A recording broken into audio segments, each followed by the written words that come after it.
આજે કોર્પોરેશન દ્વારા સયાજીબાગ નજીક આવેલ કાલાઘોડા સર્કલમાં મહારાજા સર સયાજીરાવ પ્રતિમાનું રેસ્ટોરેશન બાદ અનાવરણનો કાર્યક્રમ આયોજિત કરાયો હતો, જ્યાં માંજલપુર વિસ્તારના સિનિયર ધારાસભ્ય યોગેશ પટેલ ખાસ ઉપસ્થિત રહ્યા હતા. પરંતુ આવતાની સાથે જ સર્કલ ઉપર અધધ હોર્ડિંગ્સો જોતા તાત્કાલિક કાર્યક્રમમાં હાજર દબાણ શાખાના ડાયરેક્ટર ડોક્ટર મંગેશ જયસ્વાલને તતડાવી તાત્કાલિક જેટલા પણ કાર્યક્રમો પતી ગયા હોય તે તમામના હોર્ડિંગ્સોની હટાવવાની સૂચના આપી હતી. રાજમાર્ગોના તમામ સર્કલો ઉપર હોર્ડિંગ્સને લઈને વાહન ચાલકોનું ધ્યાન ખેંચાય ત્યારે નાના મોટા અકસ્માતો પણ સર્જાતા હોય છે. આવા સંજોગોમાં નામદાર હાઈકોર્ટ તેમજ મ્યુનિસિપલ કમિશનરે પણ જાહેરનામું બહાર પાડ્યું હોવા છતાં રાજકીય પક્ષો કે સંસ્થાઓ જાહેરનામાને ગણકારતા નથી. ત્યારે આવા હોર્ડિંગ્સો તાત્કાલિક ઉતારી લેવા જોઈએ, પરંતુ સત્તાધીશો દ્વારા હજુ સુધી કોઈ કાર્યવાહી હાથ ધરાઈ નથી.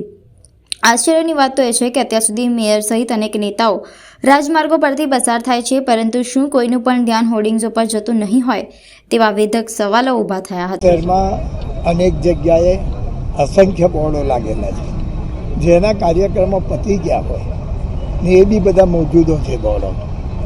એ બધા સાઇન બોર્ડો ઉતારી દેવાની મેં વાત કરી છે. દબાણેશ્વરના જે જયસ્વાલ છે એને મેં વાત કરી છે કે ઘણા બોર્ડો એવા છે કે કાયમી રહે છે, એમની જગ્યા બુક કરી રાખે છે, એવા બોર્ડો ઉતારી જ દેવા જોઈએ.